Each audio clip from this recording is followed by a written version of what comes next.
MG university എന്ന് പറയുമ്പോൾ ഇന്ത്യയിലെ തന്നെ മികച്ച യൂണിവേഴ്സിറ്റികളിൽ ഒന്നാണ് MG യൂണിവേഴ്സിറ്റി. ഈ യൂണിവേഴ്സിറ്റിയുടെ ചില പ്രത്യേകതകൾ കാണിച്ചിട്ടുണ്ട് സ്ലൈഡ്.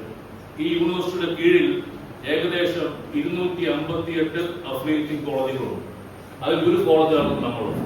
MG യൂണിവേഴ്സിറ്റിയുടെ കീഴിൽ 258 അഫിലിയേറ്റിംഗ് കോളേജുകളുണ്ട്. അതിലൊരു കോളേജ് മാത്രമാണ് നമ്മൾ. അതുകൂടാതെ MG യൂണിവേഴ്സിറ്റിയിൽ 31 വിഷയങ്ങളിൽ ഗവേഷണ ഡിപ്പാർട്ട്മെന്റ് ഉള്ള ഒരു യൂണിവേഴ്സിറ്റിയാണ് MG യൂണിവേഴ്സിറ്റി.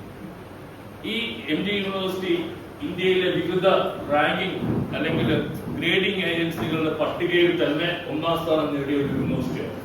അതിൽ ഏറ്റവും എടുത്തു പറയേണ്ടതാണ് NAAC++ ഗ്രേഡിംഗ് ഉള്ള ഒരു യൂണിവേഴ്സിറ്റിയാണ് MG യൂണിവേഴ്സിറ്റി. ബാക്കി NIRF റാങ്കിങ്ങിൽ കൊടുത്തിട്ടുണ്ട്. സോ അങ്ങനെ ഇന്ത്യയിലെ വിവിധ ഗ്രേഡിംഗ് ഏജൻസികളുടെ മുൻ പട്ടികയിൽ നിൽക്കുന്ന ഒരു യൂണിവേഴ്സിറ്റിയാണ് നമ്മുടെ കോളേജ് അഫിലിയേറ്റ് ചെയ്തിരിക്കുന്ന മഹാത്മാഗാന്ധി യൂണിവേഴ്സിറ്റി. ഈ യൂണിവേഴ്സിറ്റി സ്ഥിതി ചെയ്യുന്നത് ഏറ്റുമാനൂരിലാണ്. നമ്മുടെ കോട്ടയം ജില്ലയിലെ ഏറ്റുമാനൂരാണ് നമ്മുടെ യൂണിവേഴ്സിറ്റി സ്ഥിതി ചെയ്യുന്നത്. ഈ MG UGPയുടെ പ്രധാനപ്പെട്ട ആകർഷണങ്ങളാണ് ആ ലെഫ്റ്റ് സൈഡിൽ കാണുന്ന 4 പോയിന്റുകൾ. MG UGPയുടെ ഏറ്റവും പ്രധാനപ്പെട്ട 4 ആകർഷണങ്ങളാണ് അവിടെ കാണുന്നത്. ഇത് ബേസിക്കലി ഒരു ഔട്ട്കം ബേസ്ഡ് എഡ്യൂക്കേഷൻ, OBE. നമ്മളെല്ലാം പത്രത്തിലൊക്കെ വായിച്ചിട്ടുണ്ടാവും. OBE കുറെ വിവാദങ്ങളൊക്കെ അതുമായിട്ട് ബന്ധപ്പെട്ടുണ്ടായിരുന്നു. സോ ഔട്ട്കം ബേസ്ഡ് എഡ്യൂക്കേഷൻ ആണ് ഇതിന്റെ പ്രധാനപ്പെട്ട ഒരു ഫീച്ചർ.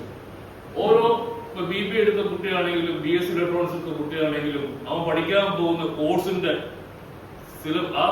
സിലബസിന്റെ ഏറ്റവും മുകളിൽ തന്നെ ഉണ്ടായിരിക്കും എന്തായിരിക്കും CO, കോഴ്സ് ഔട്ട്കം. ഈ ഒരു വിഷയം പഠിച്ചു കഴിഞ്ഞാൽ എന്തൊക്കെ ലക്ഷ്യങ്ങളാണ്, എന്തൊക്കെയാണ് നമ്മൾ ഉദ്ദേശിക്കുന്നത്. അങ്ങനെ ഓരോ വിഷയത്തിനും 1 മുതൽ 8 വരെ CO ഉണ്ട്, കോഴ്സ് ഔട്ട്കം. അങ്ങനെ ഓരോ വിഷയത്തിനും കോഴ്സ് ഉണ്ട്, കോഴ്സ് ഔട്ട്കം ഉണ്ട്. അങ്ങനെ മൊത്തം നമുക്ക് ഒരു സെമസ്റ്ററിൽ 5 പേപ്പർ ആയിരിക്കും പഠിക്കേണ്ടത്. അങ്ങനെ മൊത്തത്തിൽ 6 സെമസ്റ്ററിൽ 30 പേപ്പർ വരും.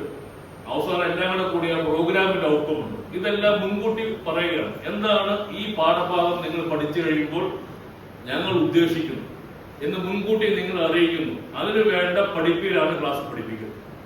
ആ ഒരു കൺസെപ്റ്റിന് പറയുന്നതാണ് ഔട്ട്കം ബേസ്ഡ് എഡ്യൂക്കേഷൻ. ഈ CO പല ലെവലുണ്ട് ഔട്ട്കം ബേസ്ഡ്. അതിനാണ് CO1, CO2, CO3 എന്നൊക്കെ പറയുന്നത്. നമ്മൾ പരീക്ഷ അപ്രോച്ച് ചെയ്യുമ്പോൾ ക്വസ്റ്റ്യൻ പേപ്പറിലും ഓരോ ക്വസ്റ്റ്യന്റെ നേരെയും ഏത് COയുടെ ചോദ്യമാണ് എന്ന് മാർക്ക് ചെയ്തിട്ടുണ്ടാവും. CO1 ആണോ, CO2 ആണോ, CO3 ആണോ എന്നൊക്കെ മാർക്ക് ചെയ്തിട്ടുണ്ടായിരിക്കും. അതനുസരിച്ച് വേണം നിങ്ങൾ ആൻസർ ചെയ്യാനായിട്ട്. ഈ ഇങ്ങനത്തെ കൺസെപ്റ്റിൽ പഠനം മുന്നോട്ട് പോകുന്നതിന് പൊതുവെ പറയുന്ന പേരാണ് ഔട്ട്കം ബേസ്ഡ് എഡ്യൂക്കേഷൻ. ഇതെല്ലാം ക്ലാസ്സിൽ അധ്യാപകര് അതാത് വിഷയങ്ങൾ പഠിപ്പിക്കുമ്പോൾ കൃത്യമായി നിങ്ങൾക്ക് പറഞ്ഞ് മനസ്സിലാക്കി തരും. അതുകൊണ്ട് ജസ്റ്റ് മനസ്സിലാക്കുക ഈ ഒരു കൺസെപ്റ്റ് എന്താണ്. ഇത് സ്റ്റുഡന്റ് ഫ്രണ്ട്ലി അപ്രോച്ചാണ് എന്ന് പറഞ്ഞാൽ നേരത്തെ ടീച്ചർ സെൻട്രിക് എഡ്യൂക്കേഷൻ ആയിരുന്നു.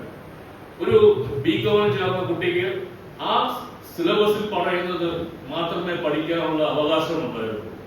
ഇപ്പൊ BComലേക്ക് ചേർന്ന ഒരു കുട്ടിക്ക് അവന് ഇഷ്ടപ്പെട്ട മറ്റ് വിഷയങ്ങളും ചൂസ് ചെയ്യാനുള്ള സാധ്യതകളുണ്ട്. വേണമെങ്കിൽ നമ്മുടെ സന്തോഷ് സാർ ഓഫർ ചെയ്യുന്ന MDC, ഫിസിക്സ് ഡിപ്പാർട്ട്മെന്റ് ഓഫർ ചെയ്യുന്ന MDC പഠിക്കാം. അല്ലെങ്കിൽ ഇംഗ്ലീഷ് ഡിപ്പാർട്ട്മെന്റ് ഓഫർ ചെയ്യുന്ന ഒരു മൈനർ പഠിക്കും.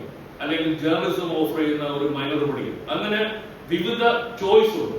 ആ ചോയ്സിന് മൊത്തത്തിൽ പറയുന്ന പേരാണ് സ്റ്റുഡന്റ് ഫ്രണ്ട്ലി അപ്രോച്ച്. ഒരു കുട്ടിക്ക് അവന്റെ മെയിൻ വിഷയം കൂടാതെ മറ്റു വിഷയങ്ങളിലെ അടിസ്ഥാന അറിവ് നേടാനുള്ള അവസരം കൂടി ഇവിടെയുണ്ട്. അതിനെയാണ് പൊതുവെ നമ്മൾ സ്റ്റുഡന്റ് ഫ്രണ്ട്ലി അപ്രോച്ച് എന്ന് പറയുന്നത്. ലേണർ സെന്റർ പെഡഗോജി, അതുപോലെ തന്നെ wide range of assignment and evaluation. ഇതിന്റെ ഇവാലുവേഷൻ മെത്തേഡ്, ഒരു കുട്ടിയെ എങ്ങനെ വിലയിരുത്താം അതിന് പറയുന്നതാണ് ഇവാലുവേഷൻ മെത്തേഡ്. അത് എങ്ങനെയാണെന്നൊക്കെ നമ്മുടെ സിലബസിൽ കൃത്യമായിട്ട് എക്സ്പ്ലെയിൻ ചെയ്യുന്നുണ്ട്. കുറെ അധികം രീതിയിൽ അത് കൈകാര്യം ചെയ്യുന്നുണ്ട്. ബേസിക്കലി നമ്മുടെ കോളേജിന്റെ കോൺടസ്റ്റിലേക്ക് വരുമ്പോൾ നിങ്ങൾക്കറിയാം, നിങ്ങൾ +2 വിവിധ ഏജൻസികളുടെ കീഴിലാണ് പഠിച്ചത്. CBSE,